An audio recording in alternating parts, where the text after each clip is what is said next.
안녕하세요. 신쌤입니다. 벌써 겨울방학이 다가오고 있습니다. 방학이 얼마나 중요한 시간인지는 저도 여러 번 언급을 했고요. 또 모든 분들이 잘 알고 계실 거라고 생각해요. 특히 겨울방학은 꽤 길기 때문에 학생들이 일취월장할 수 있는 기회가 되기도 합니다. 그래서 지금 이 시기쯤이 되면 내가 방학 때 무언가를 이뤄내겠어, 무언가 하나를 성취하겠어 라고 하는 작은 목표를 설정해 두면 좋습니다. 시간표를 짜는 것만 중요한 게 아니라요. 작은 목표를 만들고 이것을 성취해가는 것이 참 중요하다고 생각합니다. 제가 여름방학 즈음에서도 어떻게 방학 계획을 세우면 좋을지에 대해서 말씀드린 바가 있는데요. 여기 영상을 띄워놓을 테니까 한번 보시고 오시면 좋겠습니다. 오늘은 학년별로 어떻게 계획을 짜면 좋을지에 대해서 말씀을 드리는데요. 저는 보통 책 읽기에 대한 말씀을 많이 드리니까요. 오늘도 방학 때 읽으면 좋을 만한 책 소개를 하기로 하겠습니다.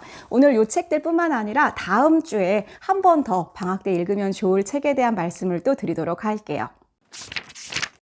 방학에는 아무래도 시간적 여유가 있으니까요. 푹 쉬고 여행도 가고 다양한 경험을 하고 운동도 하고 그러시면 좋겠습니다. 그렇지만 저는 또 교사라서 공부 얘기를 하지 않을 수 없을 것 같아요. 방학 때는 공부와 독서 두 마리 토끼를 함께 잡을 수 있는 시간이 되면 좋겠습니다. 저는 저희 학생들에게 너무 많은 욕심 부리지 말고 공부는 영어랑 수학 꾸준하게 하라고 이야기합니다. 왜 영수냐면요. 이 두 가지 과목은 공부를 하는 도구가 되어주기 때문입니다. 공부 방법이 되어주는 거죠. 우리가 국영수를 중요하게 생각하는 이유는 앞으로 학문을 할 때 중요한 수단이 되기 때문이에요. 그리고 또 단기간에 공부하기 어려운 과목이기도 합니다. 수학을 나는 어떻게 부족한 부분을 잘 채워두겠어 라는 목표를 세운다던가 나는 영어에서 구문이 부족해, 단어가 부족해, 문법이 부족해 이 부족한 부분을 내가 목표로 잡고 끝내보겠어 이렇게 생각해 보라는 겁니다. 그리고 공부와 독서의 비중을 생각할 때요. 초등학생일수록 또 어릴수록 독서의 비중을 좀 더 높이고 공부의 비중은 조금 더 낮아도 된다고 생각해요.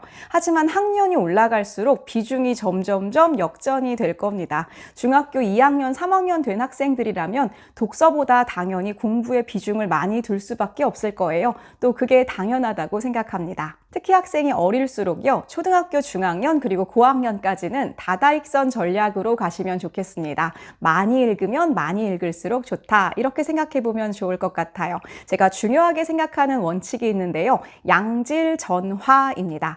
양이 쌓이면 질적으로 변화가 된다는 거예요. 질적인 성장이 이루어지려면 일단 양이 담보가 되어야 합니다. 특히 공부를 앞으로 하려면요. 문해력이 정말 더 이상 강조할 수 없을 만큼 중요합니다. 특히 초등학교 저학년 때는 물리적으로 시간이 좀 많은 편이니까요. 재미있는 책을 양으로 승부 보는 것 방학 때 참 좋은 방법이라고 생각합니다. 특히 초등 시기에 한 가지만 욕심을 더 부려보자면 긴 글쓰기의 경험을 가져보면 좋겠습니다. 요즘 친구들이 글쓰기를 참 싫어하고요. 요즘 친구들뿐만 아니라 저도 싫어했습니다. 하지만 저는 어렸을 때 억지로라도 글을 좀 써야 했어요. 요즘 친구들은 좀 글쓰기가 약하긴 한 것 같더라고요. 중학교에 올라오면 다양한 수행평가를 쓰기로 해야 되는 경우가 많고요. 고등학교에 올라갈수록 앞으로 좀 더 논술을 더 중요하게 생각하겠다라고 교육부에서 발표한 바가 있기도 합니다. 꼭 평가 때문이 아닐지라도 글쓰기는 나의 사고력을 높이고 또 나의 생각을 정리하는 가장 중요한, 가장 수준 높은 활동이죠. 방학 때 해보면 좋을 것 같습니다. 저의 사례를 조금만 예로 들어볼게요. 저는 저희 큰아이가 초등학교 한 3학년 때 너무 학교에서 보니까 긴 글쓰기 하는 경험이 없는 거예요. 그래서 제가 큰아이 때 독후감 쓰기를 방학 때 좀 한 적이 있습니다. 뭐 이렇게 거창하게 한 건 아니고요. 대신 저는 이렇게 책으로 제본을 해줬어요. 너무 길게 쓸 필요는 없다고 생각을 했어요. 어쨌든 간에 긴 글쓰기를 해보는 게 목표다. 글씨를 너무 못 썼기 때문에 보여드리긴 좀 그렇지만 이렇게 그냥 한 편에 완결된 글을 쓰는 경험을 좀 하도록 했습니다. 제가 크게 막 고쳐주고 이러지는 않았었어요. 그래서 어쨌든 간에 긴 글을 내가 완결된 형태로 써보는 것, 그리고 이것을 가지고 제가 이렇게 책자로 하나 만들어줬거든요. 요런 경험 외에는 제가 보니까 요즘 초등학교 친구들이 이렇게 긴 글을, 완결된 긴 글을 쓰는 경험이 잘 없더라고요. 그러니까 요즘 친구들이 하도 긴 글 쓰는 거를 싫어하니까 짧은 글 쓰기 위주의 활동이 많아요. 많은 것 같습니다. 완결된 형태의 긴 글을 쓰는 유창성을 키우는 경험, 이런 건 좀 중요하거든요. 저희 둘째 아이 때는 제가 못하겠더라고요. 이게 너무 힘들어가지고 큰아이만 좀 해보고 둘째 아이 때는 하지 않았는데, 다행히 저희 둘째 아이 초등학교 6학년 담임 선생님께서 그렇게 쓰기를 많이 시키셨어요. 논설문이라던가 주장하는 글, 이런 글들을 약간 쓰는 방법도 알려주시고 정말 많이 쓰게 하셨어요. 아까 말씀드렸지만 양질전화, 양이 많아지면 질적으로 좀 좋아집니다. 저희 아이는 6학년 때 하도 많이 쓰더니 어느 날 그렇게 얘기하더라고요.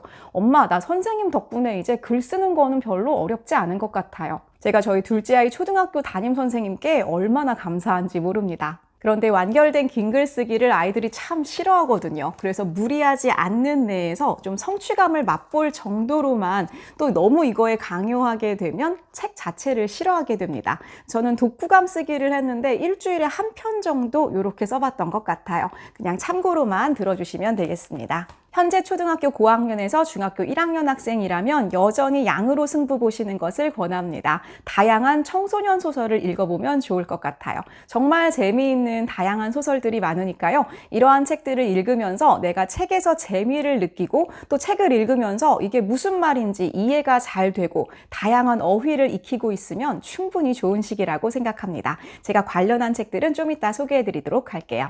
현재 중학교 2학년, 3학년 학생들이라면 조금 마음이 급해질 시기입니다. 특히 중3 학생들은 고등학교 입학을 목전에 두고 있으니까요. 좀 긴장될 거예요. 이 시기에 마음 편하게 소설 읽고 있는 것도 물론 좋습니다만 조금 더 현실적으로 시간을 아껴 쓸 필요도 있을 거예요. 아마 해야 할 공부도 좀 많을 거고요. 특별히 이제는 나의 진로 관련한 책들이나 내가 공부하고 있는 내용들을 좀 심화할 수 있는 책을 읽어보는 게 좋겠습니다. 그런데 이것이 학습 부담으로 얹혀지는 성격이 된다면 권하지 않고요. 내가 좋아하는 과목이 있고 관심 있는 진로가 있을 때 그것과 관련한 책을 읽어보시라는 겁니다. 이게 나중에 고등학교 가면요, 또 다양한 책들을 생기부에도 이용할 수가 있거든요. 진로나 교과 내용과 관련해서 추천하는 책은 다음 주에 살펴보도록 하겠습니다. 오늘 소개해드리는 방학 추천책은 다다익선 컨셉의 책들입니다. 술술 재미있게 잘 읽히는 소설 위주로 구성되어 있고요. 많이 읽다 보면 나도 모르게 책이 재미있어지고 가깝게 느껴지는 그런 책들입니다. 제가 오늘 소개할 책들을 이렇게 쭉 쌓아봤는데요. 그동안 소개했던 책들도 많이 포함되어 있습니다. 쉽고 몰입감 있게 잘 읽히는 책들 위주로 구성을 해봤고요. 순서는 조금 어린 학생들부터 좀 큰 학생들까지 이렇게 소개를 해볼까 합니다. 물론 어른들도 충분히 재미있게 읽으실 수 있는 책들 이고요. 이 책을 중학교 2, 3학년 학생들이나 성인이 읽어도 전혀 무리가 없어요. 재미있게 읽으실 수 있는데요. 그래도 조금 얇은 책들, 그리고 좀 글씨도 크고 재미있게 이해가 잘 되는 책 먼저 소개해 보도록 하겠습니다. 첫 번째로 소개할 책은 긴긴 밤입니다. 이 책은 초등 고학년 학생들부터 충분히 읽을 수 있을 것 같고요. 동물이 주인공으로 나오는 책입니다. 초등 고학년도 읽을 수 있다라고 해서 좀 수준이 낮거나 유치하거나 이렇지 않습니다. 제가 이 책을 읽고 진짜 엉엉 울었거든요. 내용도 너무 좋고요. 정말 따뜻하고 또 슬픕니다. 이렇게 안쪽을 좀 보시면 이렇게 글밥이 어느 정도 꽤 있는 편이에요.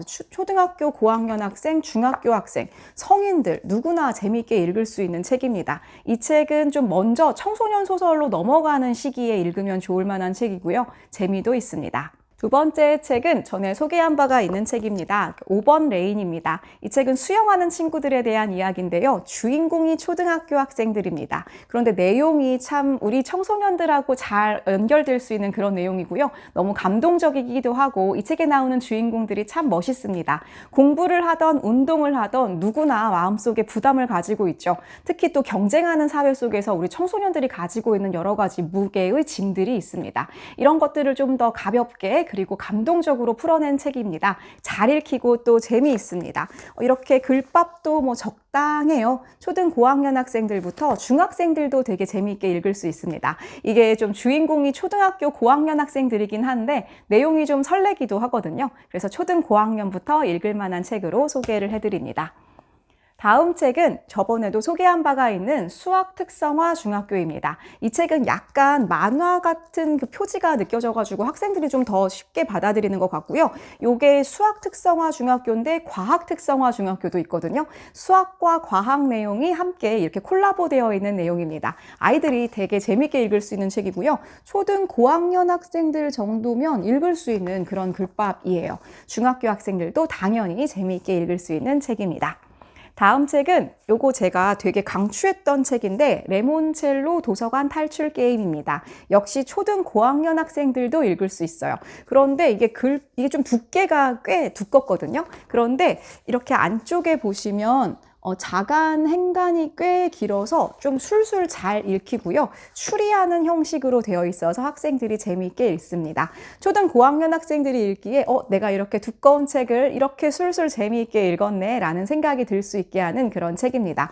도서관과 관련한 내용이고요. 좀 판타지 같은 그런 재미있는 내용이라서 초등학생들부터 중학생들까지도 재미있게 읽을 수 있는 책으로 소개해 드립니다. 다음 책은 제가 항상 강력하게 추천하는 아름다운 아이입니다. 이 책도 약간 두께감이 있긴 하지만 이렇게 보시면 자간 행간이 역시 되게 넉넉해서 아주 잘 읽히고요. 또 이 책은 내용이 정말 학생들이 꼭 읽어봤으면 좋겠는 너무나 교훈적이기도 하고 또 아름답기도 하고 따뜻하기도 한 그런 내용입니다. 이 책은 영화도 있으니까요. 영화도 같이 보면 좋을 것 같아요. 초등 고학년 학생들, 중학교 학생들 또 영어 원서로 읽기도 참 좋은 책이기도 하거든요. 다양한 아이들의 입장에서 서술되어 있기 때문에 상대편의 마음을 좀 우리가 함께 이해해 볼 수도 있는 그런 책입니다. 다음 책도 초등 고학년 학생들도 읽을 수 있는 책인데요. 제목은 나를 팔로우하지 마세요입니다. 이 책은 두께도 뭐 그렇게 두껍지 않고요. 또 요즘 학생들이 아주 좋아하는 인스타그램에 대한 이야기입니다. 요즘 친구들이 SNS에 굉장히 몰입하고 있기 때문에 이 속에 들어있는 내가 진짜 나인가, 나의 자아 정체성에 대한 이야기이기도 하거든요. 요즘 청소년들이 한 번쯤 읽어봤으면 좋겠는 책이기도 하고 이 책에 나오는 주인공들 아이들이 너무나 사랑스럽습니다. 이 책도 제가 강추하는 책이고요. 초등 고학년 학생들도 재밌게 읽을 수 있는 책이에요. 중학생들이 읽으면 조금 더 가깝게 느껴질 수 있을 것 같기는 합니다. 이제 우리나라 청소년 소설의 가장 대표적이라고도 볼 수 있는 이희영 작가님의 페인트. 이 책은 청소년 소설을 처음 접할 때 읽기 좋은 책이고요. 네, 이렇게 별로 두껍지도 않고 글밥은 꽤 그래도 이제 청소년 소설이다. 나는 이제 초등학생이 아니다. 이런 느낌이 들 만한 그런 책입니다. 일단 아주 몰입감 있게 재미있게 잘 읽히고 SF의 성격을 가지고 있는 책입니다. 이게 전에도 제가 여러 번 권했던 책인데요. 이희영 작가님은 제가 다 책이 너무 재미있어가지고 이희영 작가님 스페셜로 따로 영상을 만든 적도 있어요. 이 책을 읽고 재미있으시면 이희영 작가님의 다른 책들을 한 권씩 읽어보시는 것도 괜찮을 것 같습니다. 제가 읽어봤을 때는 이희영 작가님의 책 중에서 실망한 적이 한 번도 없었거든요. 하지만 누가 뭐래도 일단 페인트가 재미로 치면 최고인 것 같고요. 또 생각할 거리도 여러 가지가 있고 또 사춘기 시기의 아이들이 읽어보면 적당하고 재미있을 것 같아서 일단 강력하게 추천을 드리는 책입니다. 다음 책으로는 구덩이인데요. 이 책 역시 초등학교 고학년부터 읽을 수 있는 책입니다. 그런데 이 책은 약간 추리하는 형식으로 되어 있고 다양한 이야기가 시줄과 날줄처럼 엮어져서 마지막에 하나로 결론이 딱 우와! 라고 모아지는 그런 책입니다. 읽는 즐거움을 느끼게 해줄 수 있는 책인데요. 그런데 좀 책을 많이 안 읽어본 친구들은 중간에 이해가 잘 안 될 수가 있어요. 그래서 제가 조금 뒤에 이렇게 소개를 했는데 이 책이 사실 뭐 어린이용, 청소년용 이렇게 이야기를 하지만 성인이 읽어도 너무 재미있는 약간 판타지적인 요소들도 있고요. 진짜 재미있고 또 뒤로 가면서 이게 너무 궁금하기도 하고 이야기가 어떻게 진행될지 막 손에 땀을 쥐게 하는 그런 책입니다. 아, 책이라는 게 참 재미있구나 이런 걸 깨닫게 해줄 수 있는 그런 책이어가지고요. 초등 고학년부터 특히 중학생까지 제가 한 번쯤은 읽어보시기를 강추하는 책입니다.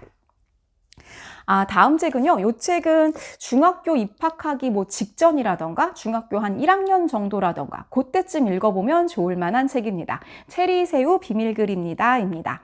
친구 관계가요. 이제 중학교 학생이 되면 물론 초등 고학년부터 요즘 그런 것 같기는 한데 여학생들의 약간 갈등, 여학생들의 약간 인간 관계가 좀 어려울 때가 있거든요. 남녀의 문제는 아니기는 합니다. 우리가 크는 과정에서 이렇게 인간관계가 좀 힘들다라고 느낄 때가 많이 많이 있을 거예요. 그런 이야기를 좀 더 통찰력 있게 전해주기도 하고 또 학생들에게 굉장히 공감이 될 수 있는 이야기이기도 합니다. 특히 친구 관계가 힘든 친구들이 좀 읽어보면 좋은 책이 아닐까 싶어서 중학교 들어올 때쯤, 중학교 1학년 때쯤 한번 읽어보시면 딱 좋을 것 같아요.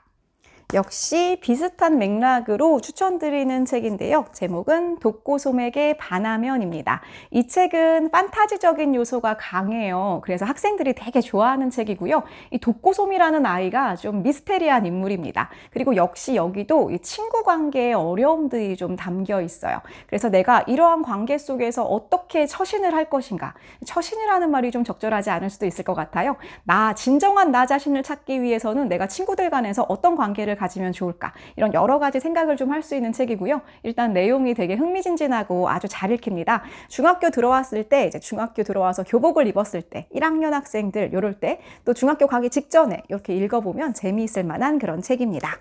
다음 책은요, 얼마 전에 소개했었던 책인데 비스킷이라는 책입니다. 판타지 문학상 대상 작품이다, 이렇게 말씀을 드렸었어요. 이 책도 학생들이 읽기에 아주 재미있는 책이고요. 이 판타지가 아주 화무맹랑한 그런 판타지 같은 느낌이 아니고요. 우리 주변에서도 우리가 충분히 생각해 볼 수 있는 그런 이야기인 것 같아요. 역시 친구 관계, 그리고 사람들에 대한 관심, 나에 대한 자존감, 이런 이야기라서요. 초등 고학년에서 중학생들이 읽으면 딱 좋을 만한, 중학교 한 1학년 정도 시기에 읽으면서 자기 자신에 대해서 생각해 볼 수 있는 책, 그리고 무엇보다 되게 재밌거든요. 이 뒤에 이야기를 흥미진진하게, 그리고 약간 시원해하면서 통쾌해하면서 읽을 수도 있는 그런 재미있는 책이라서 추천드립니다. 그리고 청소년 소설의 대명사. 네, 청소년 소설을 처음 접하는 친구들이 읽어보면 좋을 만한 책이, 아까 이희영 작가님도 소개를 했지만 이꼬님 작가님의 책들을 학생들이 정말 좋아합니다. 이 책은 세계를 건너 너에게 갈게. 많은 학생들에게 너희들의 인생책이 뭐냐라고 물었을 때 이 책을 꼽는 친구들이 참 많거든요. 청소년 소설은 이런 거구나. 우리들의 감성은 이런 거구나. 그리고 뭔가 감동적이기도 하고, 또 주변의 사람들의 소중함, 가족의 소중함, 그리고 나에 대한 자존감, 여러 가지를 좀 생각해 볼 수 있는 그런 책입니다. 이 책도 청소년기로 들어가면서 읽어봐야 할 필독서가 아닐까 싶습니다. 이 책도 나이 상관없이요, 초등 고학년 친구들은 조금 어렵지 않을까 싶어요. 중학생들이라면 누구나 좋아할 만한 그런 책입니다. 역시 비슷하게 청소년 소설의 대명사 아몬드입니다. 이 책은 워낙에 베스트셀러여가지고 거의 중학생들 대부분은 읽어보지 않았을까 싶어요. 저는 이 책을 처음 읽고 제가 거의 청소년 소설 안 읽을 때였는데요. 너무 재미있어가지고 엉엉 울면서 눈을 떼지 못하면서 읽었던 기억이 있습니다. 이 책은 사실 좀 무겁기도 하고 어둡기도 하고 그렇습니다. 그리고 주인공이 너무 딱한데 또 이 주인공은 감정을 느끼지 못하는 친구거든요. 그래서 감정을 느끼지 못하는 친구를 통해서 바라본 세상, 그리고 나는 나의 감정, 나의 생각, 다른 사람들에 대한 마음, 이런 것들을 좀 생각해 볼 수 있는 재미있는 소설입니다. 이 책은 사실 초등학생이 읽기는 조금 그렇고요. 중학생이 돼서 청소년 소설들을 좀 읽으면서 이 책도 한번 읽어보면 좋을 만한 책입니다. 그리고 많은 친구들이 좋아하는 책입니다. 제 생각에는 이 편의점이라는 소재가요, 학생들에게 좀 더 가깝게 느껴지는 것 같아요. 이 책은 이야기가 따뜻하고 또 전개가 약간 또 추리하는 느낌도 있거든요. 그래서 학생들이 재미있게 읽는 책입니다. 비슷하게 많은 친구들이 또 좋아하는 책이 또 달러구트 꿈 백화점입니다. 한동안 약간 이렇게 예쁜 건물들이 표지로 나오는 좀 소설이 유행했던 것 같아요. 달러구트 꿈 백화점이 그 선두주자가 아니었나 싶은데요. 이 책은 약간 해리포터 필이 나는 판타지적인 요소가 강한 책인데요. 약간 더 좋아하는 친구들이 있긴 있더라고요. 이렇게 따뜻하고 몽글몽글하고 판타지 같은 거 좋아하는 친구들이 아주 좋아하는 책입니다. 저희 집 친구들은 굉장히 좋아했었고요. 청소년 소설로 좀 적당한 책이 아닌가 싶습니다. 이 책도 중학생들 좀 읽을 거 없을 때 한 번쯤 읽어보면 아주 재미있게 읽을 수 있는 그런 책입니다. 다음 책도 학생들이 아주 재미있게 읽는 책입니다. 제목은 시간을 파는 상점인데요. 제가 아직 이 책을 읽지 못했네요. 저희 집 친구들이 다 너무 재미있게 읽어가지고 제가 읽어봐야지 했던 책이거든요. 이 책도 아주 가독성이 높고 굉장히 재미있고 문장도 탄탄하고 청소년들이 읽기에 좋은 책이다라는 평들이 있었는데 저희 집 친구 둘 다 너무 재미있게 읽었던 책이에요. 시간에 대한 주제는 사실 상당히 철학적인 주제잖아요. 이거를 어떻게 다루었는지 읽었는지 저도 이 책 읽어봐야겠습니다. 많은 친구들이 좋아하고 재밌게 읽는 그런 책입니다. 시간 이야기를 한 김에 다음 책은 모모입니다. 왜 그런 책 있잖아요. 읽었을 줄 알았는데 안 읽은 책. 너무나 유명해서 당연히 모두가 알 것 같은 책인데 제가 아직 안 읽었더라고요. 제가 이번에 그래가지고 맘먹고 읽었는데 역시 고전은 항상 믿으면 된다라는 생각을 했습니다. 정말 너무 재밌고 너무 좋더라고요. 되게 감동하면서 읽었어요. 그런데 이 책은 두께가 좀 꽤 됩니다. 그런데 속에 이렇게 보면은 이제 워낙에 행간이 이렇게 좀 널널해요. 그래서 잘 읽히고요. 저는 하루 오후에 그냥 후루룩 다 읽었는데 이 속에 있는 내용들이 너무 생각할 거리가 많아요. 이 책을 가지고 대화를 하거나 논술을 하거나 토론을 하거나 이야기거리가 무궁무진한 그런 책이고요. 그리고 속에 들어있는 문장도 너무 아름답고 그 묘사하는 것도 진짜 너무너무 아름답습니다. 야, 좋은 책은 이런 거구나 라는 거를 제가 다시 한번 느꼈어요. 근데 두께감이 좀 있고 그래도 어느 정도 내용이 철학적이거든요. 그래서 초등학생은 어려울 것 같고 중학교 학생들 책 좀 읽어본 친구들이 쉽게 재밌게 읽지 않을까 싶습니다. 꼭 그렇지 않다고 해도 그냥 내용 자체도 재밌으니까요. 여기 몰입감 있게 읽을 수 있는 그런 좋은 책으로 추천을 드립니다. 다음 책은요. 예전에 제가 단독으로 소개한 적이 있는 훌훌입니다.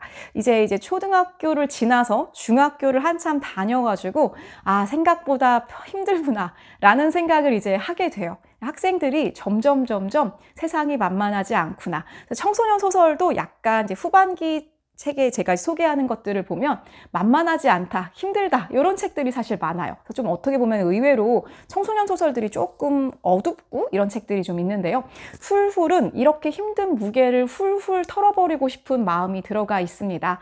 사실 나보다 힘든 친구들도 세상에 참 많고요. 나만 세상에 힘든 게 아니죠. 그래서 모두가 함께 서로를 공감하고 이해하고 또 연대하는 그런 것들이 우리가 세상을 살아가는 힘이 되지 않을까라는 생각이 듭니다. 이 책도 되게 감동적이고 또 잘 읽히는 책입니다. 이 책은 이제 중학교 한 2, 3학년 친구들, 조금 세상을 진지하게 바라보는 친구들에게 추천을 드립니다. 이 책도 마찬가지인데요. 고요한 우연. 이 제목이 이 친구들의 주인공의 이름에서 따온 이야기인데요. 저는 이 고요한 우연이라는 이 말 자체가 너무나 예쁘더라고요. 이 책도 조금 진지하게 나의 삶을 돌아볼 수 있는 그런 이야기가 될 것 같아요. 로맨스, 우정, 갈등, 마음의 상처 여러 가지 좀 무거울 수도 있는 이야기들이 약간 추리소설처럼 잘 얽혀있는 그런 책입니다. 중학교 한 2, 3학년 친구들 정도가 읽으면 좀 더 재미있게 읽을 수 있는 그런 책이 아닐까 싶습니다. 자, 이제는 조금 두꺼운 책들인데요. 이 책은 저희 큰아이가 진짜 자기 인생에서 제일 재미있게 읽었다라고 이야기했던 책입니다. 제목은 창문 너머 도망친 백세 노인. 한때 되게 유명했던 그런 책인데요. 이 책은 이제 두께감이 좀 이렇게 두껍습니다. 그리고 이제 물론 행간 자간도 이렇게 좀 빡빡해요. 그래서 이 책은 좀 책을 잘 읽는 친구들이 읽을 수 있는 그런 책으로 느껴지는데 진짜 재밌습니다. 몰입감도 엄청나고요. 근데 이 책은 어느 정도 세계사를 좀 아는 친구가 읽으면 진짜 웃기다고 생각하면서 읽을 수 있거든요. 그러니까 중학교 2학년은 지나야 될 것 같아요.